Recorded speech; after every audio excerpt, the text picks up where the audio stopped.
guys, Gina here, and welcome back to my channel, or welcome to my channel if you are new here. So I filmed a life update last week, and a lot of you guys reached out privately and asked me to go ahead and sit down and talk to you guys about postpartum depression, my experience with it, and just sit down and chat with you guys. So I actually have a laundry list of just sit and chat type videos that have nothing to do with couponing and has to do with like various different topics. So I thought, you know what? Why not have like a Saturday chit chat with Gina type video? Because there's more to my life than just couponing. There's a lot that goes on in this house. There's a lot of different struggles I deal with and just various different things. So I have a huge list. So it's just going to be kind of like a sit down and chat with Gina type deal video. So I did not get myself too fancy in this video because it's Saturday morning. Well, it's like 11 a.m. now.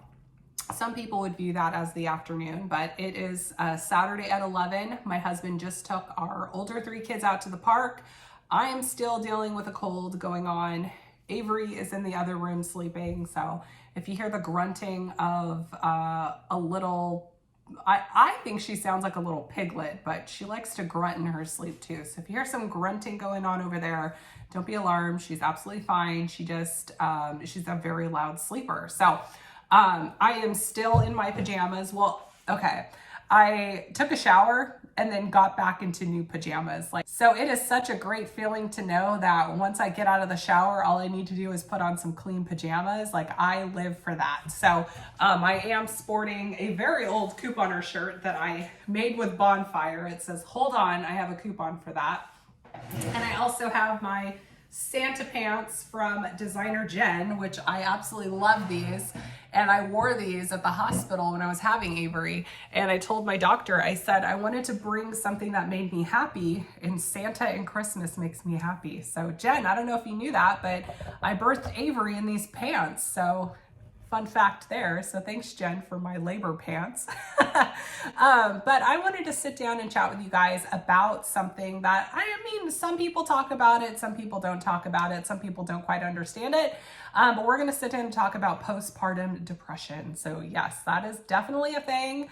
So if you guys didn't know about it, I thought I would go ahead and sit down and share with you guys my experience with all of the kids. So I have 4 kids. I have a 6-year-old daughter, a 4-year-old son, and a 2-year-old son, and now a 5-week-old. So today Avery is 5 weeks old. So I would absolutely say that the first 3 kids, I absolutely had postpartum depression. I had postpartum anxiety, and I can honestly say this time around, I don't have it. I don't have postpartum depression, and I don't have postpartum anxiety. So I thought I would go ahead and share with you guys some things that I've done this time around to avoid that postpartum depression period. So if you guys didn't know, hormonally speaking, when women deliver babies, it's kind of a thing where people wonder, why are you so upset? Or why are you so sad? Or why are you depressed when you just had a baby? It's all hormonal. Like,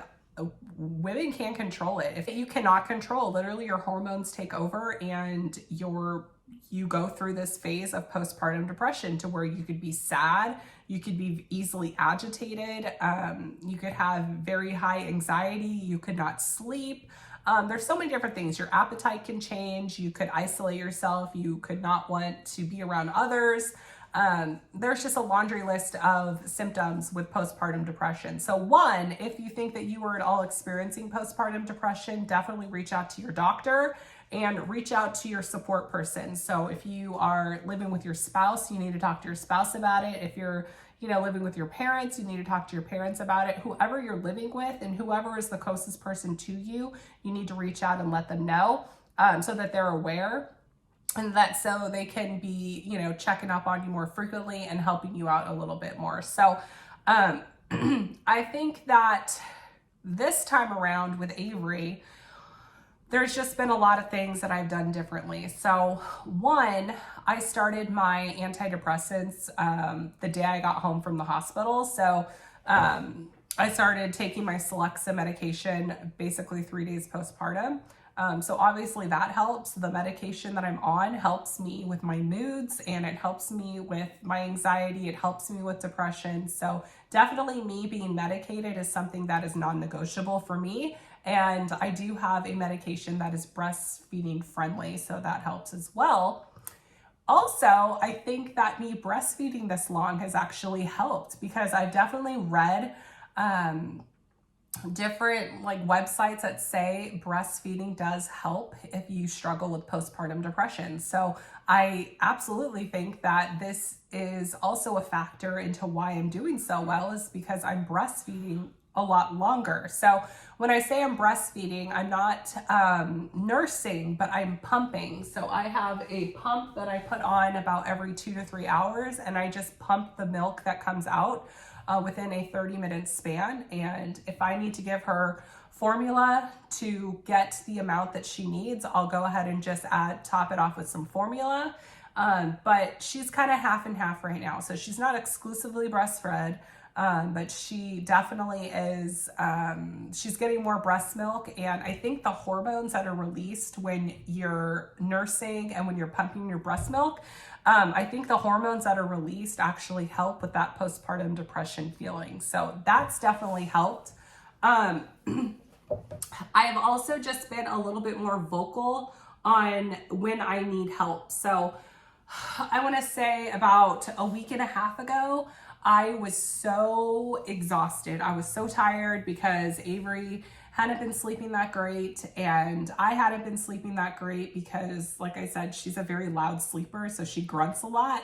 And Chris just said, you know what, just go upstairs and go to bed. And I went to bed at 6 o'clock.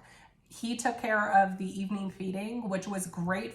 That's also a perk of pumping, is your spouse or someone else can help feed the baby. So I was able to get sleep from 6 o'clock to, I think I woke up at like 7 in the morning.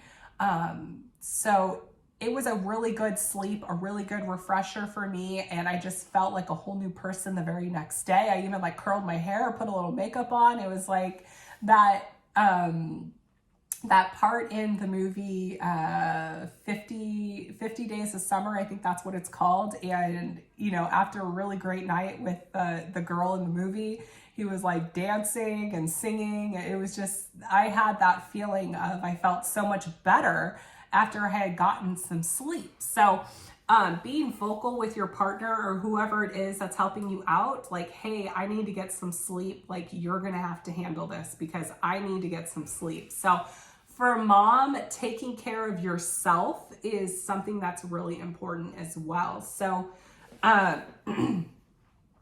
me pumping allows Chris to take that 2 a.m. feeding. So I know I can sleep from, 2 a.m. to 7 a.m. Obviously, it's not an 8-hour block, but I know I'm going to get a solid 5 hours of sleep if I just hold on until about 2 a.m. So that's really helpful for me because I'm actually sleeping. So something else that has helped me is I take care of my personal hygiene. So what I mean by that is every single morning when I get up, I make sure I give myself an extra 15 minutes to take a shower. So all the other babies I've had, I've gone like all day without showering. Some days I've gone 2 days without showering. And this time around, I get myself up, I get in the shower, I wash my face, I put some moisturizer on, I brush my teeth, I change my clothes, change my bra, change my underwear, change all of that. So I am fresh and ready to go for the day, even if it's just me going downstairs and, tackling downstairs, at least I'm doing it clean. So that has definitely helped. I put deodorant on now. Like, it's, this sounds crazy, but my other 3 kids, I would skip so much when it came to like my personal hygiene. So yeah, I wear deodorant every day now. So that's a win for me. So keeping up on my hygiene. I have also, something else that has definitely helped me is I haven't been in a rush to get my body back to where it was, because I had a baby 5 weeks ago. Like, my body is not going to like jolt itself back and be where I was before I got pregnant with Avery. It's just not going to happen because I stopped running around like 4 or 5 months pregnant. it's just not going to happen. And I am in my post-diabetic phase to where I can have sugar and it's not going to affect me, or it's not going to affect a baby in my belly. So I've been eating bread. I've been eating baked goods. I've been eating all sorts of stuff, and I'm not upset about that because I'm in my postpartum phase and I need to be eating. I need to be nourishing my body. I don't need to be worrying about exercising and losing weight and getting back in my pants. Like, I feel like social media is a huge disservice to women who've just had babies, because we see people who have babies, they have, you know, their full hair and makeup, they got an outfit on, they're telling us, oh, look, I'm in my pants again. And it's like, great for you. But for me, I know how I feel after having a baby. And the last thing I want to do is squeeze into some jeans. That's why I've been living in pajamas, because your body needs to heal. Your uterus needs to contract down. You don't need to be like squeezing yourself into your jeans just so you can put a photo on Instagram to say, hey, look, I'm in my pants again. It's like, great for you, but I'm sure you're bleeding like heck in your jeans. So that was something that I really didn't care about, nor did I want to get myself exercising sooner than I needed to, because I made that mistake with Scarlett, and I was back in the gym like 4 weeks postpartum. And if you guys didn't know, like, your center of gravity in your joints, I had like knee issues going on because my body wasn't ready for it. And that's why you're supposed to wait that 6 weeks and be cleared by a doctor before you do any type of exercise or physical activity, with the exception of going on like a walk, you know what I mean? So I haven't been forcing myself to get myself back out to the gym, lose weight. Like, I'm still, you know, I'm gonna have this mom belly for a while. Like, I'm gonna have this for a while. Like, I still look like I'm kind of pregnant. I'm five weeks postpartum. I'm gonna have this belly probably for a while, and I'm okay with that because I've had 4 kids. My husband thinks I'm beautiful, and I am just kind of embracing this part of postpartum life and not forcing myself to, you know, run and get back into shape, because I am just taking it all in with Avery. So I'm not rushing myself to exercise and get thin again. Like, I don't even really care about that. But we are getting into the point to where next week I'm 6 weeks postpartum, so I'll be able to start slowly getting into jogging. And I've been tracking my food on Weight Watchers. I'm tracking with Weight Watchers because I want to make sure I'm eating enough. So I'm getting 41 points a day for breastfeeding, because if I'm not eating enough, it's going to affect my milk supply. So me tracking points on Weight Watchers, making sure I'm making good choices, and staying within a point range and stuff. I'm like slowly getting myself back into Weight Watchers, but really I'm tracking just to make sure that, one, I'm not overdoing it, and I also want to make sure I'm eating enough. So yeah, so that's been different this time. I've also been very vocal with my in-laws on the help that I need. So our other kids are in school. My third is in speech therapy and physical therapy. So there's a lot of scheduling going on. So I reached out to my in-laws and said, hey, like, I want to make sure I'm not getting too overwhelmed. I was starting to get really overwhelmed 2 weeks postpartum, and I reached out and said, hey, like, I need some help. So my father-in-law, he comes over on Mondays and he comes over on Thursdays. So he takes the kids to school. He takes Tanner to his physical therapy for me. He takes Tanner to speech therapy 1 day out of the week for me. And it just really helps me not be so overwhelmed with everything I have to do scheduling wise with the other kids. So that's been really helpful. He'll get them happy meals, and it's just nice to have an extra person here to help me out. So that has been a huge help for me, is having that help. Also, my in-laws come over on Sundays. It's kind of like our family day. And if I need to run out to CVS or I need to go and do something, I know they're here and they can take care of it. So I also have a really supportive family on my husband's side. A few weeks ago, about 3 weeks ago, 2 weeks ago, we had to put our Labrador down, unfortunately. And we needed someone in here to watch all 4 of the kids. And within 30 minutes, my father-in-law and my uncle-in-law, they were down here and they handled everything while Chris and I were at the vet putting our dog down. So just knowing that I have that support system has helped so much, to where if there is like an emergency, I know my in-laws will be down here. And that day that we put our dog down, I have a little bit of humor with it, because I just think back to when my father-in-law and my uncle-in-law, it reminded me of that show, 2 Men and a Baby. Like they handled it. They handled Avery. She was like 3 weeks at the time. And I was like, you know what, between the 2 of them, I think that they can handle it. So that day, even though it was very sad for our family, it gives me comic relief thinking of Uncle Richard and my father-in-law here with all of the kids. Like they were playing games, and it was just really nice to see how supportive of a family I really do have. So that has been helpful, having a lot of support. Also the support of my friends.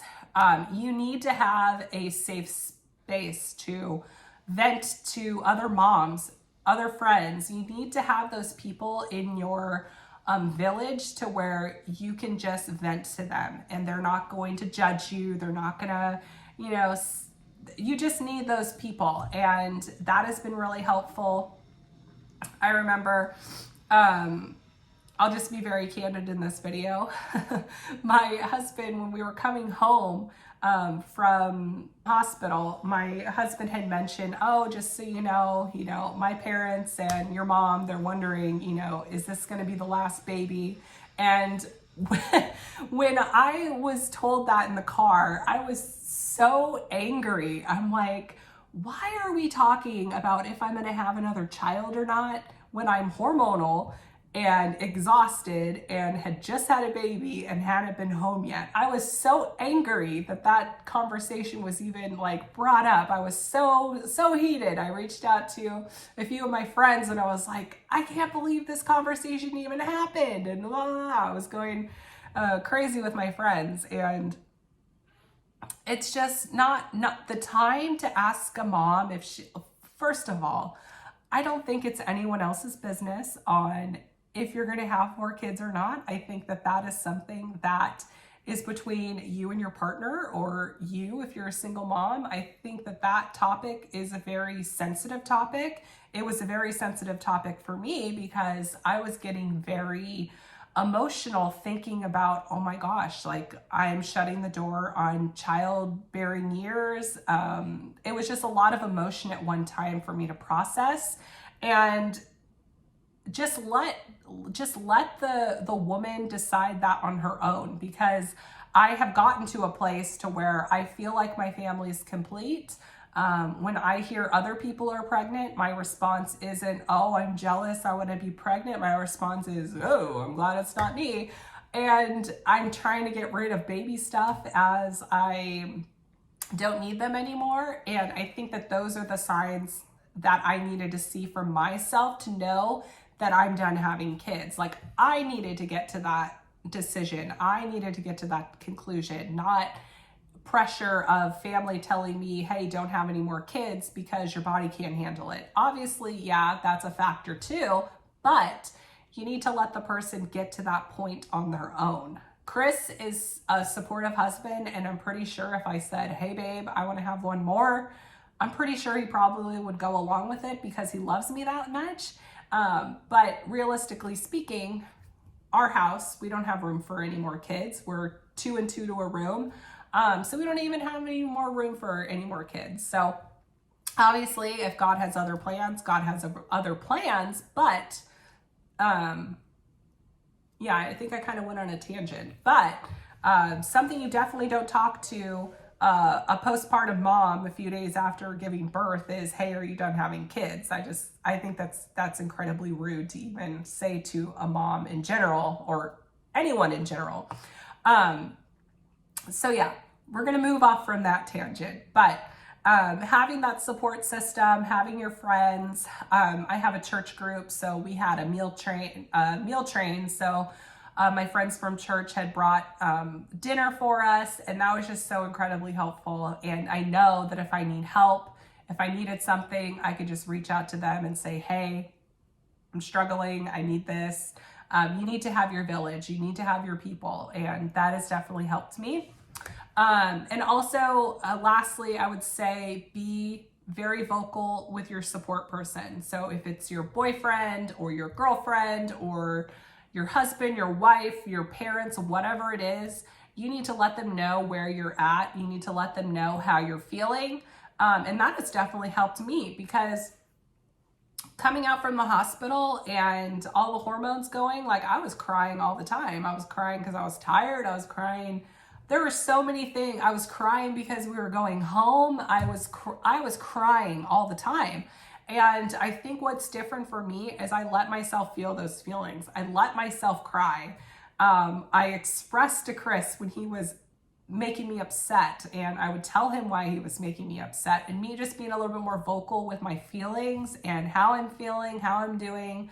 I think that's definitely helped too, because I haven't bottled up all of this like anger or aggression or my feelings. I haven't bottled it up. So I think that has definitely helped as well. So I hope you guys found this video helpful in terms of how I am doing this postpartum season, and how I have kind of avoided that postpartum depression, postpartum anxiety phase of postpartum life. So like I said, this is my 4th go around, and this has been the best postpartum season I've ever had. So I think a combination of everything that I mentioned in this video is a reason why I'm doing so well. So I hope that whoever's watching this video, if you're in a postpartum season, you're about to have a baby, you've had postpartum depression before, I hope this video finds you well. I hope this video finds you encouragement.